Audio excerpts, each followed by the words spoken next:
بسم اللہ الرحمن الرحیم رب اشرح لی صدری ویسر لی امری واحلل عقدۃ من لسانی یفقہوا قولی۔ سورۃ الہود آیت نمبر 1 سے۔ الف لام را کتاب احکمت آیاتہ ثم فصلت من لدن حکیم خبیر۔ یہ ایسی کتاب ہے کہ اس کی آیاتیں محکم کی گئی ہیں اور پھر صاف صاف بیان کر دی گئی ہیں ایک حکیم اور باخبر کی طرف سے۔ یعنی اس صورت میں بھی ان قوموں کا تذکرہ ہے جو آیات الہی اور پیغمبروں کی تکذیب کر کے عذاب الہی کا نشانہ بنی ہیں اور تاریخ کے صفحات سے مٹ گئی ہیں۔ اور اس آیت میں ہے کہ یہ اس کے الفاظ اور نظم کے اعتبار سے اتنی یہ محکم اور پختہ ہے کہ ان کی ترتیب اور معنی میں کوئی بھی خلل نہیں ہے، اور اس کی طرف سے نازل کرتا باتیں حکمت سے خالی نہیں ہیں۔ وہ خبیر بھی ہے، یعنی تمام معاملات اور ان کے انجام سے باخبر ہے، اور اس لیے اس باتوں پر عمل کرنے سے ہی انسان برے انجام سے بچ سکتا ہے۔ الا تعبدوا الا اللہ اننی لکم منہ نذیر و بشیر۔ اور یہ کہ اللہ کے سوا کسی اور کی عبادت نہ کرو، بے شک میں تم کو اللہ کی طرف سے ڈرانے والا اور بشارت دینے والا ہوں۔ وَأَنِ اسْتَغْفِرُوا رَبَّكُمْ ثُمَّ تُوبُوا إِلَيْهِ يُمَتِّعْكُم مَّتَاعًا حَسَنًا إِلَىٰ أَجَلٍ مُّسَمًّى وَيُؤْتِ كُلَّ ذِي فَضْلٍ فَضْلَهُ وَإِن تَوَلَّوْا فَإِنِّي أَخَافُ عَلَيْكُمْ عَذَابَ يَوْمٍ كَبِيرٍ۔ اور یہ کہ تم بخشش مانگو اپنے رب سے، پھر توبہ کرو، اس کی طرف فائدہ دے گا تم کو اچھا فائدہ مقررہ وقت تک، اور دے گا ہر صاحب فضل کو اپنا فضل۔ اگر تم منہ پھیرو گے تو بے شک میں ڈرتا ہوں تمہارے بارے میں بڑے دن کے عذاب سے۔ یہاں بڑے دن سے مراد قیامت کا دن ہے۔ الی اللہ مرجعکم وہو علی کل شیء قدیر۔ اللہ کی طرف لوٹنا ہے تمہارا، پھر وہ اوپر ہر چیز کے قادر ہے۔ الا انہم یثنون صدورہم لِيَسْتَخْفُوا مِنْهُ أَلَا حِينَ يَسْتَغْشُونَ ثِيَابَهُمْ يَعْلَمُ مَا يُسِرُّونَ وَمَا يُعْلِنُونَ إِنَّهُ عَلِيمٌ بِذَاتِ الصُّدُورِ۔ خبردار، بے شک وہ موڑتے ہیں اپنے سینے تاکہ وہ آپ سے چھپ سکیں۔ خبردار، جس وقت وہ ڈھانپتے ہیں اپنے کپڑوں کو جانتا ہے جو وہ چھپاتا ہے اور وہ جو ظاہر کرتے ہیں، بے شک وہ جاننے والا ہے سینوں کے بھید کو۔ وَمَا مِن دَابَّةٍ فِي الْأَرْضِ إِلَّا عَلَى اللَّهِ رِزْقُهَا وَيَعْلَمُ مُسْتَقَرَّهَا وَمُسْتَوْدَعَهَا كُلٌّ فِي كِتَابٍ مُّبِينٍ۔ اور زمین میں چلنے والے جتنے بھی جاندار ہیں، سب کی روزیاں اللہ پر ہیں۔ وہی ان کے رہنے سہنے کی جگہ کو جانتا ہے، اور سپرد کرنے کی جگہ اس کی، اور سب کا سب ایک کھلی کتاب میں موجود ہے۔ یعنی کہ وہ کفیل اور ذمہ دار ہے زمین پہ چلنے والی ہر مخلوق، انسان ہو یا جن، چرند ہو یا پرند، چھوٹی ہو یا بڑی، ہر ایک کو اس کی ضرورت کے مطابق ہی خوراک مہیا کرتا ہے۔ مستقرہ یعنی مراد مادر رحم، ومستودعہ یعنی وہ حصہ زمین جس میں دفن ہو۔ اللہ کو ہر ایک کا مستقر اور مستودع کا علم ہے۔ وَهُوَ الَّذِي خَلَقَ السَّمَاوَاتِ وَالْأَرْضَ فِي سِتَّةِ أَيَّامٍ وَكَانَ عَرْشُهُ عَلَى الْمَاءِ لِيَبْلُوَكُمْ أَيُّكُمْ أَحْسَنُ عَمَلًا وَلَئِن قُلْتَ إِنَّكُمْ مَبْعُوثُونَ مِن بَعْدِ الْمَوْتِ لَيَقُولَنَّ الَّذِينَ كَفَرُوا إِنْ هَٰذَا إِلَّا سِحْرٌ مُّبِينٌ۔ اللہ وہ ذات ہے جس نے آسمانوں زمینوں کو 6 دنوں میں پیدا کیا، اور اس کا عرش پانی پر تھا، تاکہ وہ آزمائے تم کو کون سا تم میں سے زیادہ اچھا ہے عمل کے اعتبار سے۔ اور البتہ تم کہتے ہو، بے شک تم اٹھائے جانے والے ہو موت کے بعد۔ البتہ ضرور کہیں گے وہ لوگ جنہوں نے کفر کیا، نہیں ہے یہ مگر یہ کھلا جادو ہے۔ یعنی حدیث شریف میں بھی آتا ہے کہ اللہ تعالیٰ نے آسمان اور زمین کی تخلیق سے 50,000 سال قبل مخلوقات کی تقدیر لکھی۔ اس وقت اس کا عرش پانی پر تھا۔ اب یہ زمین و آسمان بنانے کا کیا مقصد تھا؟ اس سے مقصد یہ تھا کہ انسانوں جنوں کی آزمائش تھی کہ وہ کون ان میں اچھا عمل کرتا ہے۔ وَلَئِنْ أَخَّرْنَا عَنْهُمُ الْعَذَابَ إِلَىٰ أُمَّةٍ مَّعْدُودَةٍ لَيَقُولُنَّ مَا يَحْبِسُهُ أَلَا يَوْمَ يَأْتِيهِمْ لَيْسَ مَصْرُوفًا عَنْهُمْ وَحَاقَ بِهِم مَّا كَانُوا بِهِ يَسْتَهْزِئُونَ۔ اور البتہ اگر ٹال دیں ہم ان سے عذاب کو ایک مدت تک گنی چنی، البتہ ضرور کہیں گے کس چیز نے روک رکھا ہے اس کو۔ خبردار جس دن آ جائے گا ان کے پاس نہیں ہے پھیرنے والا اور گھیر لے گا ان کو ساتھ اس کے تھے وہ مذاق کرتے۔ یعنی اللہ کی طرف سے تاخیر پر انسان کو غفلت میں مبتلا نہیں ہونا چاہیے، اس کی گرفت کسی بھی وقت ہو سکتی ہے۔ جس دن اللہ عذاب آئے گا تو پھر وہ ٹل نہیں سکے گا۔ وَلَئِنْ أَذَقْنَا الْإِنسَانَ مِنَّا رَحْمَةً ثُمَّ نَزَعْنَاهَا مِنْهُ إِنَّهُ لَیَئُوسٌ کفور۔ اگر ہم انسان کو اپنی کسی نعمت کا مزہ چکھا کر پھر اس سے لے لیں تو وہ بہت ہی نا امید اور ناشکرہ بن جاتا ہے۔ وَلَئِنْ أَذَقْنَاهُ نَعْمَاءَ بَعْدَ ضَرَّاءَ مَسَّتْهُ لَیَقُولَنَّ ذَهَبَ السَّیِّئَاتُ عَنِّی إِنَّهُ لَفَرِحٌ فخور۔ اور اگر ہم اسے کوئی نعمت چکھائیں اور سختی کے بعد جو اسے پہنچی تھی تو وہ کہیں گے کہ میں برائیاں مجھ سے جاتی رہیں، بے شک وہ بڑا ہی اترانے والا اور شقی خور ہے۔ یعنی یہ سمجھتا ہے کہ سختیوں کا دور گزر چکا ہے، اب اسے کوئی تکلیف نہیں پہنچے گی، اور جو کچھ اس کے پاس ہے اس پر اتراتا ہے، دوسروں پر فخر اور غرور کا اظہار کرتا ہے۔ إِلَّا الَّذِينَ صَبَرُوا وَعَمِلُوا الصَّالِحَاتِ أُولَٰئِكَ لَهُم مَّغْفِرَةٌ وَأَجْرٌ کبیر۔ سوائے ان لوگوں کی جنہوں نے صبر کیا اور عمل صالح کیے، یہی وہ لوگ ہیں ان کے لیے بخشش اور بڑا اجر ہے۔ یعنی اہل ایمان کے لیے کیا ہے، راحت ہو یا تنگی ہو، مصیبت ہو، دونوں حالتوں میں اللہ کے حکام کے مطابق ہی اس کا طرز عمل اختیار کرتا ہے۔ فَلَعَلَّكَ تَارِكٌ بَعْضَ مَا يُوحَىٰ إِلَيْكَ وَضَائِقٌ بِهِ صَدْرُكَ أَن يَقُولُوا لَوْلَا أُنزِلَ عَلَيْهِ كَنزٌ أَوْ جَاءَ مَعَهُ مَلَكٌ إِنَّمَا أَنتَ نَذِيرٌ وَاللَّهُ عَلَىٰ كُلِّ شَيْءٍ وَکِیلٌ۔ بس شاید کہ آپ اس وحی کے پاس حصے کو چھوڑنے والے ہیں، اور آپ کی طرف سے نظر کی گئی ہے، اس سے آپ کا دل تنگ ہے، صرف ان کی اس بات پر کہ اس پر کوئی خزانہ کیوں نہیں اترا یا اس کے پاس کوئی فرشتہ آ جاتا۔ بے شک آپ تو ڈرانے والے ہیں اور اللہ تعالیٰ اوپر ہر چیز کے کارساز ہے۔ یعنی مشرکین نبی صلی اللہ علیہ وسلم کی بابت کہتے رہتے تھے کہ اس کے ساتھ کوئی فرشتہ کیوں نہیں نازل ہوتا یا اس کی طرف کوئی خزانہ کیوں نہیں اتار دیا جاتا۔ شاید کہ ان باتوں سے آپ کا سینہ تنگ ہو، اور کچھ باتیں جو آپ کی طرف بھی وحی کی جاتی ہیں وہ مشرکوں پر گراں گزرتی ہیں۔ ام یقولون افتراہ قل فأتوا بعشر سور مثلہ مفتریات وادعوا من استطعتم من دون اللہ ان کنتم صادقین۔ کیا وہ کہتے ہیں کہ اس نے گھڑ لیا ہے، اس کو کہہ دیجئے کہ لے آؤ 10 صورتیں اس کی مانند گھڑی ہوئی، اور پکار لو جس کی تم استطاعت رکھتے ہو اللہ کے سوا اگر ہو تم سچے۔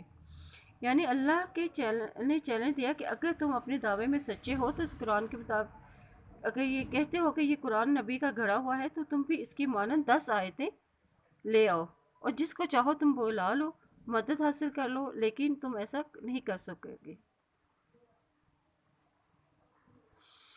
فَإِن لَّمْ يَسْتَجِيبُوا لَكُمْ فَاعْلَمُوا أَنَّمَا أُنزِلَ بِعِلْمِ اللَّهِ وَأَن لَّا إِلَٰهَ إِلَّا هُوَ فَهَلْ أَنتُم مُّسْلِمُونَ۔ پھر اگر وہ جواب نہ دے سکے تو تم جان لو کہ بے شک نازل کیا گیا ہے ساتھ علم کے اللہ کے، اور یہ کہ اس کے سوا کوئی الہ نہیں، تو کیا ہے تم کو کہ تم سر تسلیم خم کرنے والے ہو۔ ما كان يريد الحياة الدنيا وزينتها نوفي إليهم أعمالهم فيها وهم فيها لا يبخسون۔ اور جو کوئی دنیا کی زندگی اور اس کی زینتیں چاہتا ہے تو ہم اس کو اس کے مال کا بدلہ یہیں دے دیں گے اور اس میں سے کوئی بھی کمی نہیں کی جائے گی۔ أولئك الذين ليس لهم في الآخرة إلا النار وحبط ما صنعوا فيها وباطل ما كانوا يعملون۔ اور یہی وہ لوگ ہیں، نہیں ہے ان کے لیے آخرت میں سوائے آگ کے، اور ضائع ہو کے انہوں نے جو کیا تھا اس میں، اور باطل ہے جو کچھ وہ عمل کر رہے ہیں۔ یعنی ان دونوں آیاتوں کے بارے میں بعض کا خیال ہے کہ اس میں یا اہل ریاء کاروں کا ذکر ہے، یا بعض کے نزدیک اس سے مراد یہود و نصارہ ہیں، اور بعض کے نزدیک دنیا کے طلبگار ہیں، کیونکہ دنیا دار جو بعض اچھے کام کرتے ہیں اللہ ان کی جزا انہیں دنیا میں ہی دے دیتا ہے، اور آخرت میں ان کے لیے سوائے عذاب کے اور کچھ نہیں ہوگا۔ أَفَمَنْ كَانَ عَلَى بَيِّنَةٍ مِّن رَّبِّهِ وَيَتْلُوهُ شَاهِدٌ مِّنْهُ وَمِن قَبْلِهِ كِتَابُ مُوسَىٰ إِمَامًا وَرَحْمَةً أولئك يؤمنون به ومن يكفر به من الأحزاب فالنار موئده فلا تك في مرية منه إنه الحق من ربك ولكن أكثر الناس لا يؤمنون۔ کیا بھلا وہ شخص جو اوپر ایک دلیل کے ہو اپنے رب کی طرف سے اور پیچھے آتا ہے اس کے ایک گروہ، اس سے پہلے کہ موسیٰ علیہ السلام کی کتاب جو پیشوا اور رحمت ہے، یہی لوگ ہیں جو ایمان لائے ہیں اس پر، اور جو کوئی کفر کرے گا ساتھ اس کے گروہوں میں سے تو آگ اس کی وعدہ گاہ ہے، بس نہیں ہو تم کسی شک میں اس سے، بے شک وہ حق ہے تیرے رب کی طرف سے، لیکن اکثر لوگ ایمان نہیں لاتے۔ یعنی منکرین اور کافرین کے مقابلے میں اہل فطرت اور اہل ایمان کا تذکرہ کیا جا رہا ہے۔ یعنی علی بینۃ من ربہ، یعنی اپنے رب کی طرف سے دلیل پر ہے، مراد وہ فطرت پر ہے جس پر اللہ نے انسانوں کو پیدا کیا ہے، اور وہ ہے الہ واحد کا اعتراف کرنا اور اس کی عبادت کرنا۔ یتلوہ شاہد، اس کے پیچھے بھی اس کے ساتھ اللہ کی طرف سے ایک گواہ بھی ہے۔ گواہ سے مراد یعنی قرآن پاک اور نبی صلی اللہ علیہ وسلم۔ ایک وہ شخص جو منکر اور کافر ہے، اس کے مقابلے میں دوسرا شخص جو اللہ کی طرف سے دلیل پر ہے اور اس پر ایک گواہ یعنی قرآن اور نبی صلی اللہ علیہ وسلم بھی ہیں۔ اس طرح اس سے قبل نازل ہونے والی کتاب تورات میں بھی اس کی پیشوائی کا اہتمام کیا گیا ہے، اور وہ ایمان لے آتا ہے۔ کیا یہ دونوں برابر ہو سکتے ہیں؟ نہیں، کیونکہ ایک مومن اور دوسرا کافر ہے۔ مومن کس پہ ہوتا ہے؟ مومن دلیل پر ہوتا ہے، اور کافر بالکل خالی۔ اور یہاں پہ تمام فرقوں سے کیا مراد ہے کہ روئے زمین پر پائے جانے والے تمام مذاہب، چاہے وہ یہودی ہو، عیسائی ہو، بت مست ہو، مجوسی، مشرکین و کفار وغیرہ ہی ہوں، جو نبی صلی اللہ علیہ وسلم پر ایمان نہیں لائے گا اس کا ٹھکانہ جہنم بتایا گیا ہے۔ وَمَنْ أَظْلَمُ مِمَّنِ افْتَرَىٰ عَلَى اللَّهِ كَذِبًا أُولَٰئِكَ يُعْرَضُونَ عَلَىٰ رَبِّهِمْ ويقول الأشهاد هؤلاء الذين كذبوا على ربهم ألا لعنة الله على الظالمين۔ کون بڑا ظالم ہے جو گھڑ لے اللہ پر جھوٹ؟ یہی وہ لوگ ہیں جو پیش کیے جائیں گے اپنے رب پر، اور پھر وہ کہیں گے گواہ یہ ہیں وہ لوگ جنہوں نے جھوٹ بولا اپنے رب پر، خبردار اللہ کی لعنت ہے ظالموں پر۔ ومن اظلم، یعنی روئے زمین میں پائے جانے والے یعنی وہ لوگ، ومن اظلم وہ جو اللہ پر جھوٹ باندھتے ہیں اور اللہ کے ساتھ دوسروں کو شریک ٹھہراتے ہیں۔ وَيَقُولُ الْأَشْهَادُ، یعنی 9 گواہ ہوں گے، فرشتے، انبیاء، انسان کے اعضاء اور ماحول وغیرہ، جو اپنے رب کو چھٹلاتے ہیں۔ ایسے ظالموں کی کیا سزا بتائی کی ہے؟ لعنت اللہ، کہ ان پر اللہ کی لعنت ہوگی۔ الذين يصدون عن سبيل الله ويبغونها عوجا وهم بالآخرة هم كافرون، اور وہ لوگ جو روکتے ہیں اللہ کے راستے سے اور وہ تلاش کرتے ہیں ٹیڑھا پن، اور وہ آخرت پر یقین نہیں رکھتے۔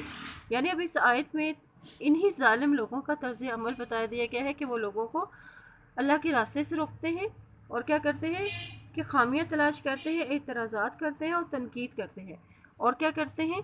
آخرت کا انکار کرتے ہیں۔ اولئک لم یکونوا معجزین فی الارض وما کان لهم من دون اللہ من اولیاء یضاعف لهم العذاب ما كانوا یستطیعون السمع وما كانوا یبصرون۔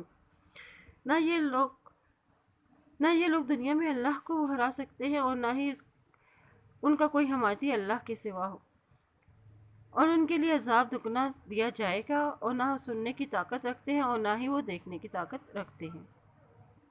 یعنی دگنا جو ہے وہ گناہ کن کے لیے ہے؟ جو وہ لوگ جو حقیقت کو پہچان کر بھی اس کا انکار کریں، اور ان کے لیے دگنا عذاب ہے۔ اللہ نے انہیں کان اور آنکھیں دی مگر انہوں نے اس سے حق کی باتیں نہ سنی اور نہ دیکھی۔ اولئک الذین خسروا انفسهم وضل عنهم ما كانوا یفترون۔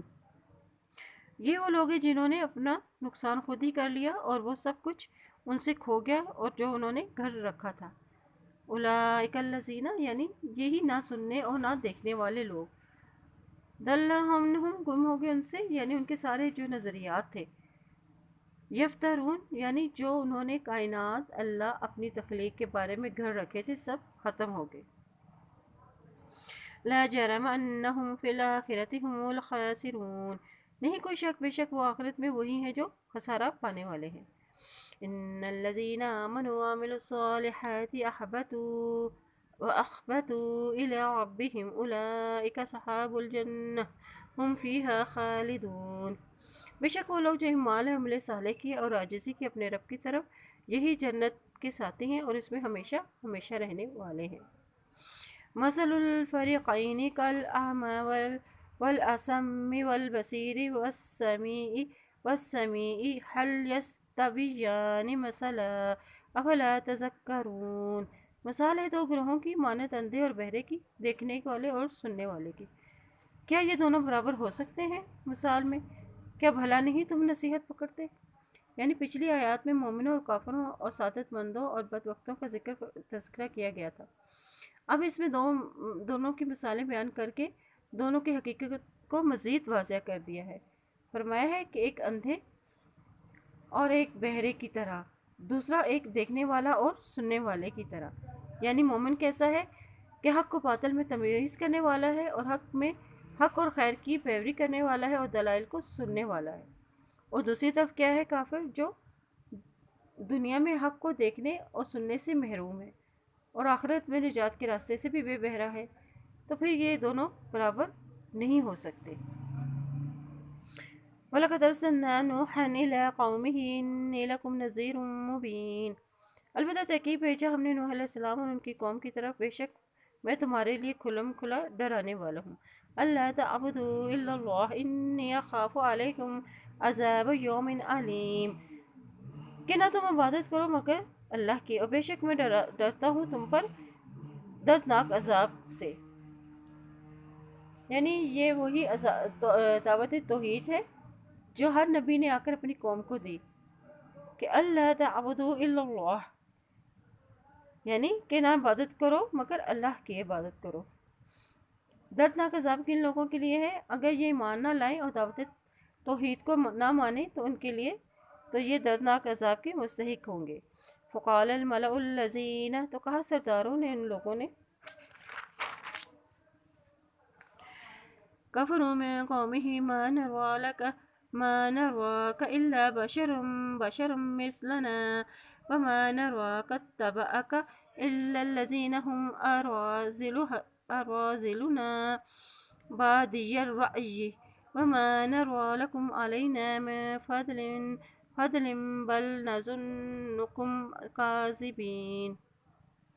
جنہوں نے کفر کیا اس کی قوم میں سے کہ ہم تجھے اپنے جیسا انسان دیکھتے ہیں اور تیرے پیروکاروں کو بھی، مگر وہ لوگ جو حقیر و ذلیل ہیں ہم میں بظاہر دیکھنے میں، نہیں ہم دیکھتے تمہارے لیے اپنے اوپر کوئی بھی فضل، بلکہ ہم سمجھتے ہیں تجھ کو جھوٹا۔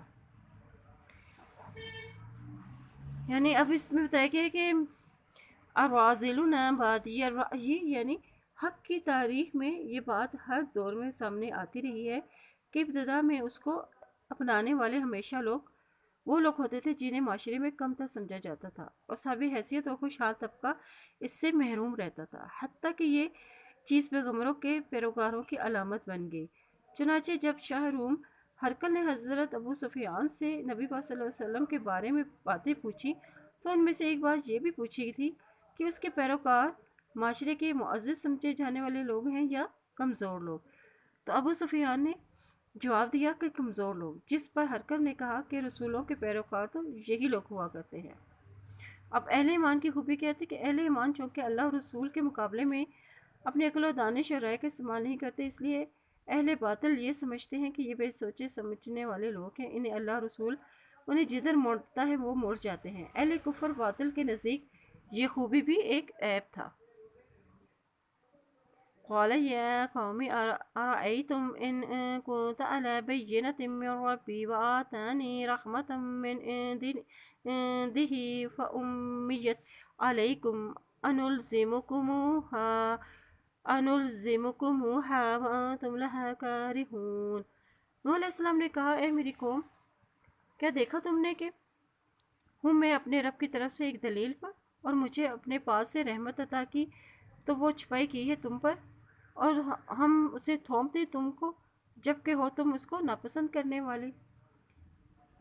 بینات سے مراد ایمان و یقین ہے اور رحمت سے مراد نبوت ہے، یعنی جس سے اللہ نے حضرت نوح علیہ السلام کو سرفراز کیا، اور یہ ہدایت اور رحمت تمہارے حصے میں کیسے آ سکتی تھی کیونکہ تم اسے ناپسند کرنے والے ہو۔ وَيَا قَوْمِ لَا أَسْأَلُكُمْ عَلَيْهِ مَالًا إِنْ أَجْرِيَ إِلَّا عَلَى اللَّهِ وَمَا أَنَا بِطَارِدِ الَّذِينَ آمَنُوا إِنَّهُمْ مُلَاقُو رَبِّهِمْ وَلَكِنِّي أَرَاكُمْ قَوْمًا تَجْهَلُونَ۔ اے میری قوم، میں نہیں سوال کرتا تم پر کسی حال مال کا، نہیں میرا اجر مگر اللہ کے ذمہ، اور نہیں میں ایمان والوں کو اپنے پاس سے نکال سکتا، انہیں اپنے رب سے ملنا ہے، لیکن میں دیکھتا ہوں کہ تم لوگ جہالت کر رہے ہو۔ یعنی قوم نوح نے بھی معاشرے میں کمزور سمجھے جانے والے اہل ایمان کو حضرت نوح علیہ السلام سے اپنی مجلس میں سے دور رکھنے کا انہوں نے مطالبہ کر دیا۔ وَيَا قَوْمِ مَن يَنصُرُنِي مِنَ اللَّهِ إِن طَرَدتُّهُمْ أَفَلَا تَذَكَّرُونَ۔ اے میری قوم، اگر میں ان مومنوں کو اپنے پاس سے نکال دوں تو اللہ کے مقابلے میں میری کون مدد کر سکتا ہے، کیا تم نصیحت نہیں پکڑتے؟ یعنی ایسے لوگوں کو اپنے سے دور کرنا اللہ کے غضب اور ناراضی کا باعث بننے گا۔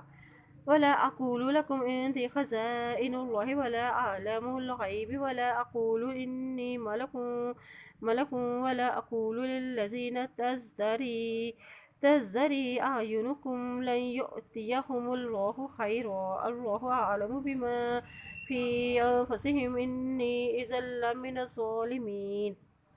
اور میں نہیں کہتا کہ میرے پاس اللہ کے خزانے ہیں اور میں غیب کا علم نہیں رکھتا، میں یہ بھی نہیں کہتا کہ میں فرشتہ ہوں، اور میں یہ بھی نہیں کہ یہ میرا قول ہے کہ جن میں تمہاری نگاہیں ذلت سے پڑ رہی ہیں انہیں اللہ کوئی نعمت دے گا کہ نہیں دے گا۔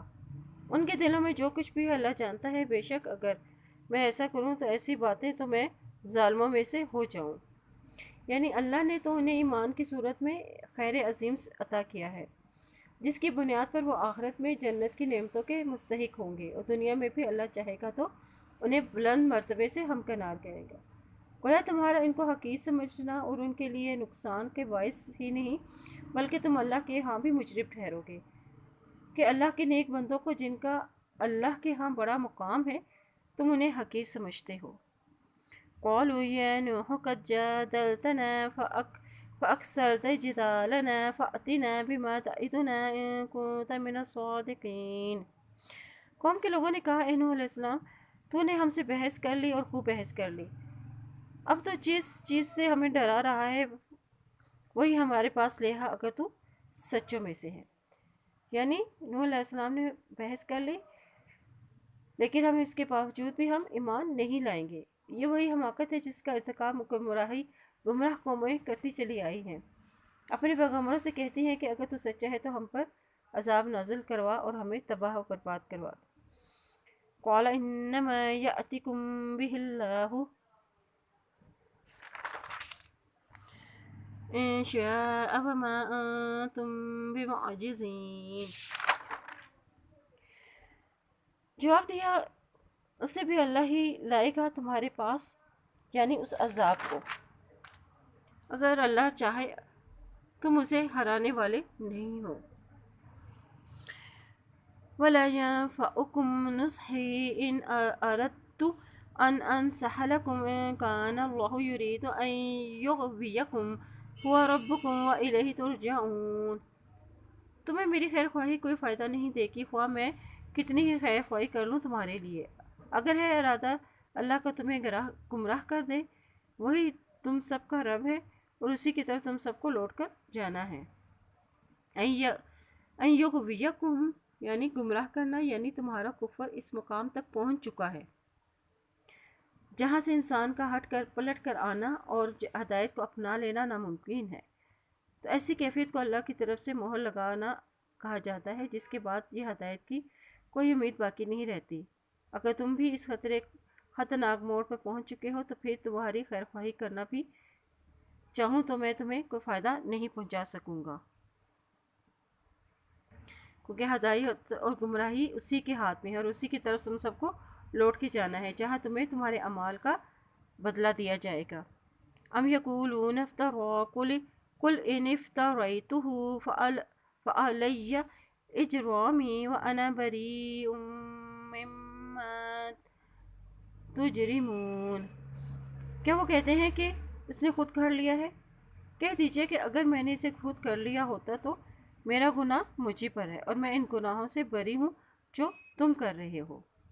یعنی اگر یہ قرآن میرا گھڑا ہوا ہے اور میں اللہ کی طرف سے منسوب کرنے میں جھوٹا ہوں تو یہ میرا جرم ہے اور اس کی سزا میں ہی بھگتوں گا. وَأُوحِيَ إِلَى نُوحٍ أَنَّهُ لَن يُؤْمِنَ مِن قَوْمِكَ إِلَّا مَن قَدْ آمَنَ فَلَا تَبْتَئِسْ بِمَا كَانُوا يَفْعَلُونَ.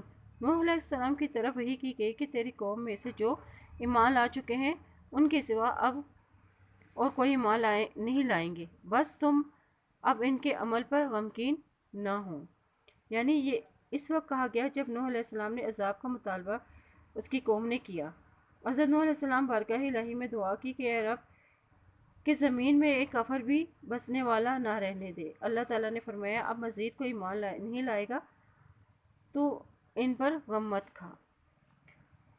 وَاصْنَعِ الْفُلْكَ بِأَعْيُنِنَا وَوَحْيِنَا وَلَا تُخَاطِبْنِي فِي الَّذِينَ ظَلَمُوا إِنَّهُمْ مُغْرَقُونَ. اور ایک کشتی ہماری آنکھوں کے سامنے اور ماہری وہی کے مطابق تیار کر اور ظالموں کے بارے میں ہم سے کوئی بات چیت نہ کر، وہ پانی میں ڈبو دیے جائیں گے. بِأَعْيُنِنَا وَوَحْيِنَا یعنی ہماری آنکھوں کے سامنے اور ہماری دیکھ بھال میں، یعنی اس کی طول و عرض کی جو کیفیت ہم نے بتائی ہے اسی طرح بنا. انہم مغرقون یعنی بعض نے اس سے مراد حضرت نوح علیہ السلام کے بیٹے اور بیوی کو لیا اور جو مومنہ تھے اور غرق ہونے والوں میں سے شامل تھے، اور بعض نے اس سے غرق ہونے والی پوری قوم مراد لی ہے. مطلب کہ ان کے لیے کوئی مہلت طلب مت کرو کیونکہ اب ان کے ہلاک ہونے کا وقت آ گیا ہے. وَيَصْنَعُ الْفُلْكَ وَكُلَّمَا مَرَّ عَلَيْهِ مَلَأٌ مِّن قَوْمِهِ سَخِرُوا مِنْهُ قَالَ إِن تَسْخَرُوا مِنَّا فَإِنَّا نَسْخَرُ مِنكُمْ كَمَا تَسْخَرُونَ. نوح السلام کشتی بنانے لگے اور اس کی قوم کے سردار ان کے پاس سے گزرتے وہ ان کا مذاق اڑاتے. کہتے کہ اگر تم ہمارا مذاق اڑاتے ہو تو ہم بھی تم پر ایک دن ہنسیں گے جیسے کہ تم ہم پر ہنس رہے ہو. یعنی ساخر ہو یعنی قوم نوح علیہ السلام کی قوم کے سردار جب گزرتے تھے تو کہتے تھے کہ نبی بنتے بنتے بڑھے ہی بن گیا ہے. یا نوح علیہ السلام خشکی پر کشتی کس لیے بنا رہے ہو؟ فَسَوْفَ تَعْلَمُ مَن يَأْتِيهِ عَذَابٌ يُخْزِيهِ وَيَحِلُّ عَلَيْهِ عَذَابٌ مُقِيمٌ. کہ کس پر عذاب آتا ہے جو اسے رسوا کر دے گا اور اس پر ہمیشگی کی سزا ہوگی. عذاب مقیم اس سے مراد جہنم کا دائمی عذاب ہے جو اس دنیاوی عذاب کے بعد ان کے لیے تیار کیا گیا ہے. حَتَّى إِذَا جَاءَ أَمْرُنَا وَفَارَتِ النُّورُ قُلْ نَحْمِلُ فِيهَا مِن كُلٍّ زَوْجَيْنِ اثْنَيْنِ وَأَهْلَكَ إِلَّا مَن سبق علیہ القول ومن آمن وما آمن معہ الا قلیل۔ یہاں تک کہ جب ہمارا حکم آ پہنچا اور تنور ابل پڑے اور ہم نے کہا کہ اس کشتی میں ہر قسم کے جاندار میں سے جوڑے نر و مادہ سوار کر لیں اور اپنے گھر والوں میں سے بھی، سوائے ان کے جن پر پہلے بات پڑ چکی ہے۔ سب ایمان والوں کو بھی اور ان پر ایمان لانے والے بہت ہی کم تھے۔ وقال اركبوا فيها بسم الله مجريها ومرساها ان ربي لغفور رحیم۔ نوح علیہ السلام نے کہا کہ کشتی میں بیٹھ جاؤ، اللہ کا نام لے کے اس کا چلنا ہے، اس کا ٹھہرنا ہے، بے شک تیرا رب بخشنے والا اور مہربان ہے۔ یعنی اللہ کے نام کے ساتھ اس کشتی کا پانی کی سطح پر چلنا اور ٹھہرنا ہے۔ اس سے بڑا مقصد تو یہ تھا کہ اہل ایمان کو تسلی اور حوصلہ دینا تھا کہ بلا خوف و خطر کشتی میں سوار ہو جائیں۔ اللہ اس کشتی کا محافظ اور نگران ہے، اسی کے حکم سے چلے گی اور ٹھہرے گی۔ وَهِيَ تَجْرِي بِهِمْ فِي مَوْجٍ كَالْجِبَالِ فَنَادَىٰ نُوحٌ ابْنَهُ وَكَانَ فِي مَعْزِلٍ يَا بُنَيَّ ارْكَبْ مَعَنَا وَلَا تَكُن مَّعَ الْكَافِرِينَ۔ اور کشتی انہیں پہاڑوں میں جیسی موجوں میں لے کے جا رہی تھی۔ نوح علیہ السلام نے اپنے بیٹے کو جو کنارے پر تھا پکار کر کہا، اے میرے بیٹے، ہمارے ساتھ سوار ہو جا اور کافروں میں شامل نہ ہو۔ قال سآوي إلى جبل يعصمني من الماء قال لا عاصم اليوم من أمر الله إلا من رحم فحال بينهما الموج فكان من المغرقين۔ اس نے جواب دیا، میں تو کسی بڑے پہاڑ کی طرف پناہ لے لوں گا جو مجھے پانی سے بچا لے گا۔ نوح علیہ السلام نے کہا، آج اللہ کے امر سے بچانے والا کوئی نہیں، بچیں گے جن پر اللہ کا رحم ہوگا۔ وہ ڈوبنے والوں میں سے ہو گیا۔ وَقِيلَ يَا أَرْضُ ابْلَعِي مَاءَكِ وَيَا سَمَاءُ أَقْلِعِي وَغِيضَ